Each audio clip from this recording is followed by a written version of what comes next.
हमारा यह भारतवर्ष ऋषियों मुनियों का देश, जहाँ पर परमात्मा ने सर्वप्रथम मानव सृष्टि को उत्पन्न किया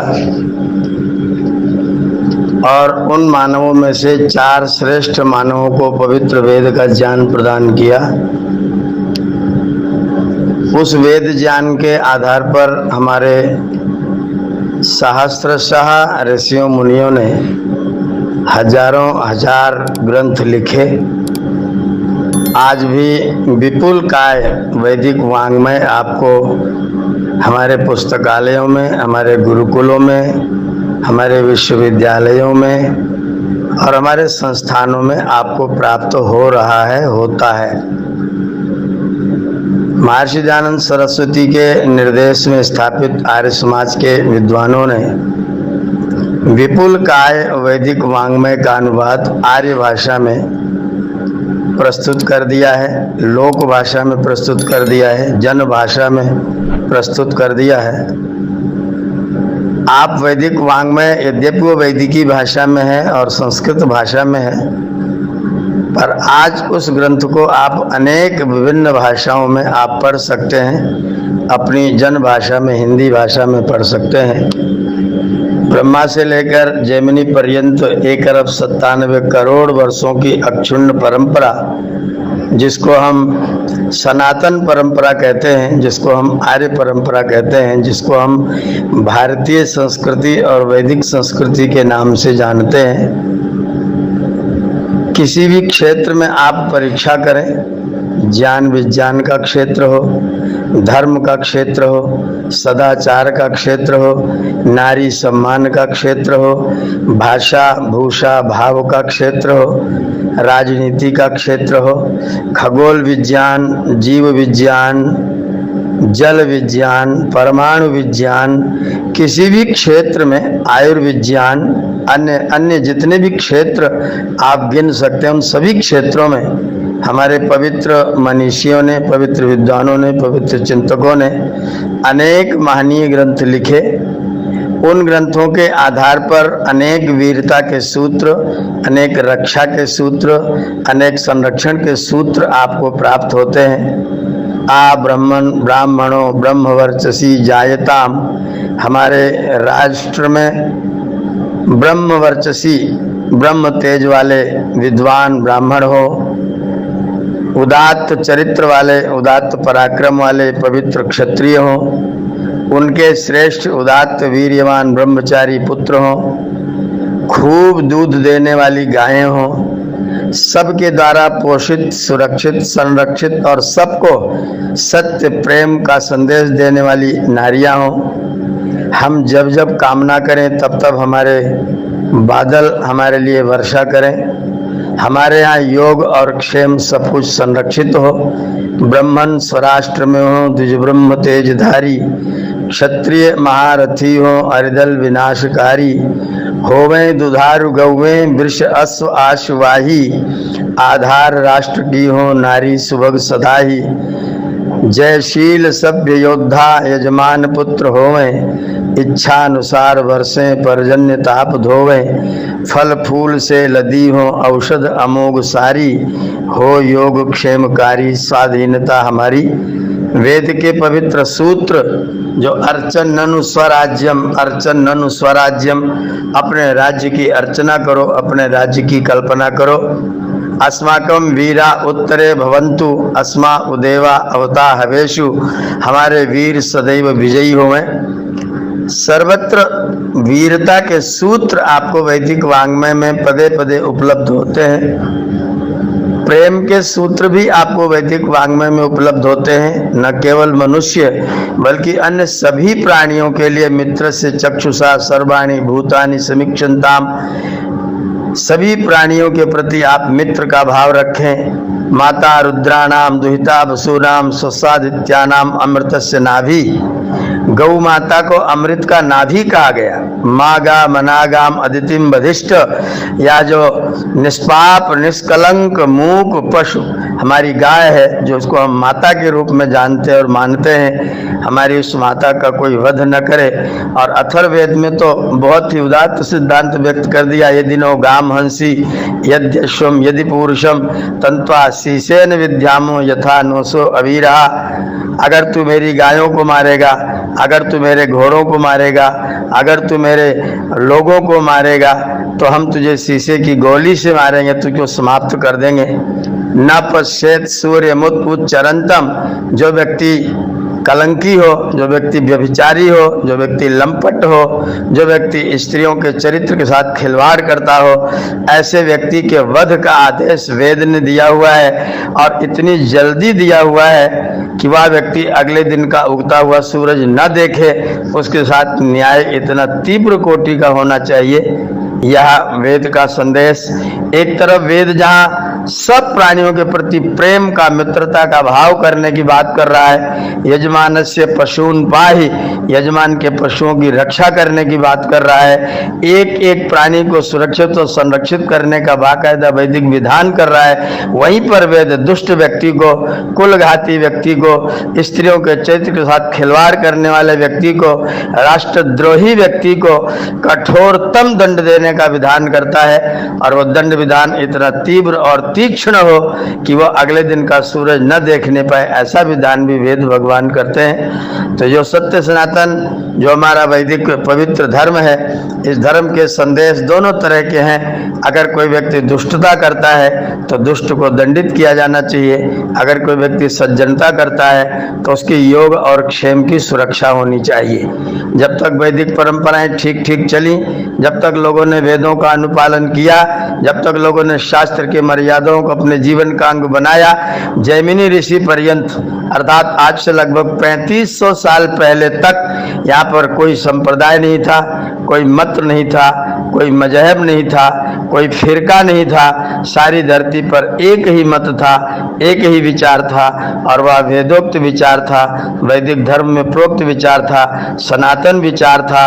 पिछले 3500 वर्षों में जिस तरह से बिगाड़ हुआ है, जिस तरह से सत्यानाश हुआ है, अनेक मजहब, अनेक फिरके, अनेक संप्रदाय कुकुरमुत्ते के तरीके से इस धरती पर उगे हैं। और उग करके उन्होंने जिस तरह से धरती पर दानवता का तांडव किया है, जिस तरह से दानवता को प्रचारित और प्रसारित किया है, वो आज हम सब के समक्ष है। आज हम सब लोग जानते हैं। बहुत बड़ा दुर्भाग्य है कि हमने इनको धर्म के नाम से कहना शुरू कर दिया।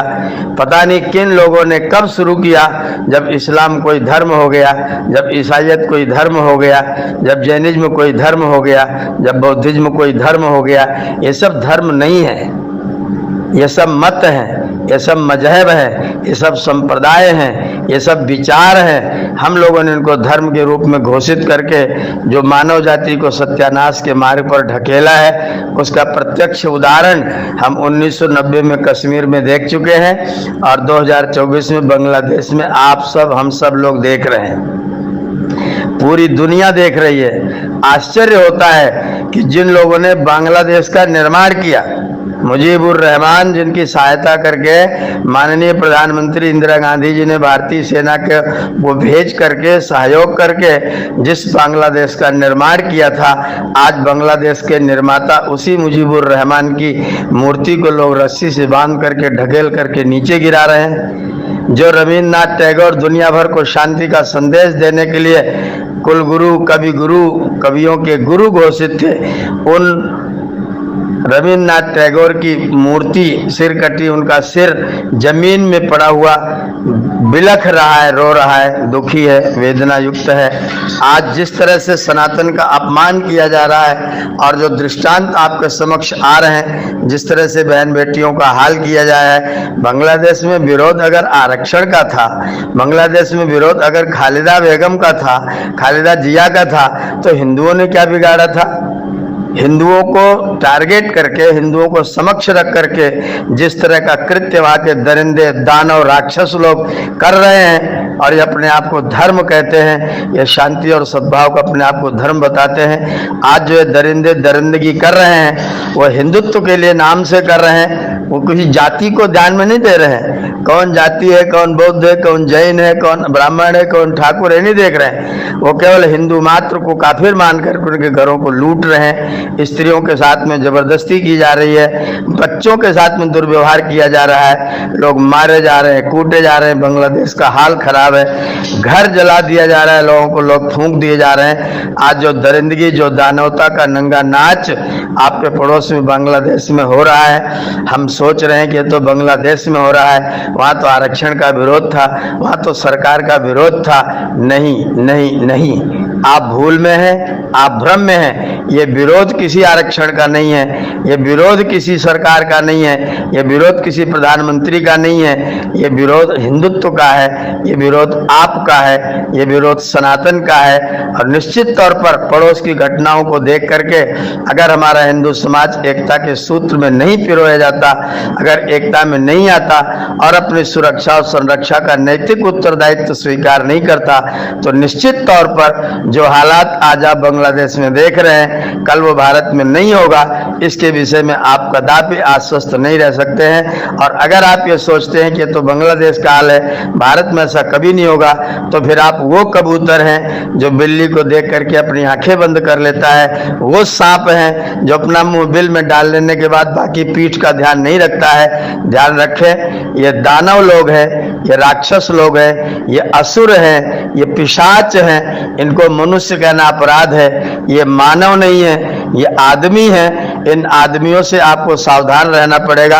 अगर आप चाहते हैं कि मेरा सत्य सनातन रहे, अगर आप चाहते हैं मेरे मंदिर सुरक्षित रहें, अगर आप चाहते हैं मेरे मर्यादा पुरुषोत्तम श्री राम की जय जयकार रहे, अगर आप चाहते हैं कि मेरी रामायण की कथा चलती रहे, अगर आप चाहते हैं कि मेरे वेद की कथा चलती रहे, अगर आप चाहते हैं कि मेरे मंदिरों का घंटा नाद कभी बंद ना हो, अगर आप चाहते हैं कि मेरे उपनिषद गीता रामायण पढ़े जाते रहे, अगर आप चाहते हैं कि मेरे देश की देवियां, मेरी बेटियां सुरक्षित रहे, अगर आप चाहते हैं कि मेरे बालकों को समुन्नति के सब अवसर प्राप्त हों, अगर आप चाहते हैं कि आपकी वैदिक संस्कृति का प्रचार प्रसार रहे और वैदिक संस्कृति बची रहे, तो आज बहुत भयंकर संक्रमण का समय है। मैं सब अपने सनातनी भाइयों से निवेदन करना चाहता हूं, हाथ जोड़ के करबद्ध निवेदन करता हूं, सजग रहने के लिए करता हूं, मैं आपको जागरूक करने के लिए करता हूं। इन दरिंदों से बचने के लिए आपके पास में दोनों तरह की शक्ति होनी चाहिए। आत्मबल तो आवश्यक है ही, आपका धर्म का बल तो आवश्यक है ही।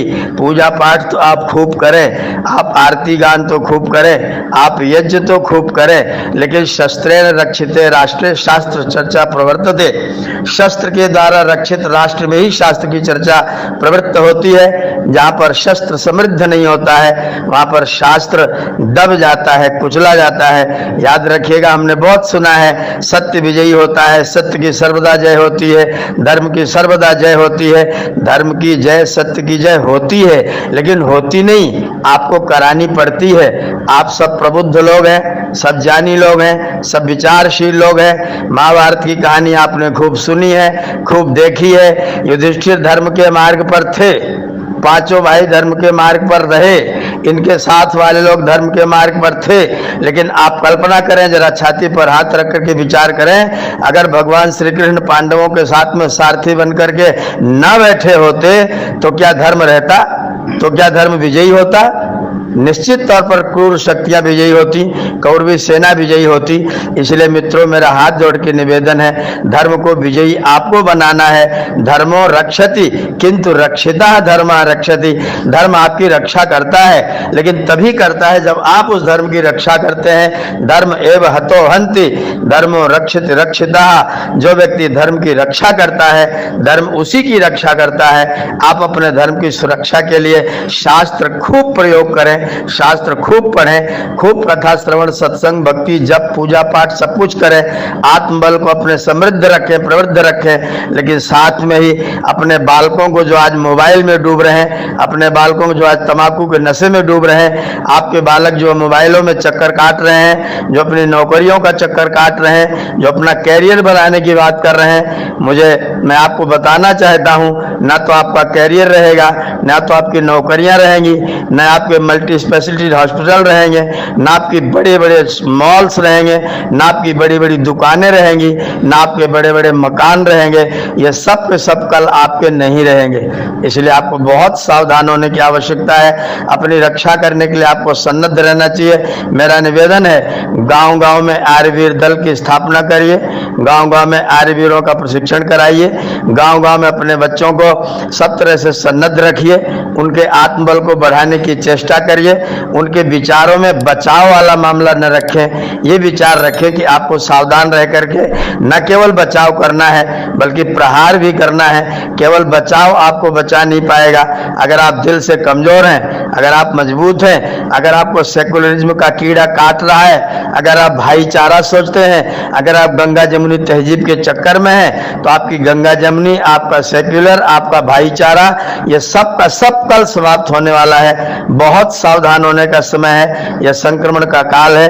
अपने धर्म की रक्षा के लिए हम सबको वीर बनना पड़ेगा, सावधान होना पड़ेगा, सन्नद्ध होना पड़ेगा, कमर कसनी पड़ेगी। दर्द कहां तक पाला जाए, दुख कहां तक टाला जाए, दर्द कहां तक पाला जाए, द्वंद्व कहां तक टाला जाए। अरे तू भी राणा का वंशज है, फेंक जहां तक भाला जाए। तू भी राणा का वंशज है, फेंक जहां तक भाला जाए। आपको तैयार होने की आवश्यकता है। शारीरिक बल बढ़ाएं, आत्मबल बढ़ाएं, मनोबल बढ़ाएं और अपने धर्म की रक्षा के लिए वीर सैनिक बनने के लिए हमारा प्रत्येक व्यक्ति तैयार रहे। बांग्लादेश की घटनाएं आपको सजग कर रही हैं। आप कश्मीर में उसको देख चुके हैं और फिर कभी भी आपको देखना पड़ सकता है। इसलिए सावधानी पूर्वक अपने धर्म की सुरक्षा के लिए आओ कसम खाते हैं, आओ शपथ लेते हैं, आओ संकल्प करते हैं कि हम अपने धर्म की रक्षा के लिए सन्नद्ध होंगे। बांग्लादेश में जो हमारे हिंदू भाई, हमारे सनातनी भाई कष्ट प्राप्त कर रहे हैं, हम उनके लिए प्रार्थना करें, लेकिन अपनी सुरक्षा के तंत्र को मजबूत करें, अपने आप को सावधान करें, क्योंकि इतिहास कभी दोहराया जाता है। घटनाएं, दुर्घटनाएं कभी किसी की प्रतीक्षा नहीं करती हैं। कभी भी समय आपके समक्ष आ सकता है। इसलिए उत्तिष्ठत जागृत प्राप्य वरान निबोधत क्षुरस्य धारा निशिता दुरत्यया दुर्गम पथस्तत् कवयो वदन्ति। मैं उपनिषद के इन शब्दों में आपको निर्देश देना चाहता हूं, आपसे निवेदन करना चाहता हूं। उत्तिष्ठत जागृत, उठिए, जागिए, सावधान हो जाइए और अपने व्रत की रक्षा करिए, अपने सनातन धर्म की रक्षा करिए। जय भारत, जय हिंदुस्तान, जय भारत, जय वैदिक धर्म, जय सनातन। ओम शम।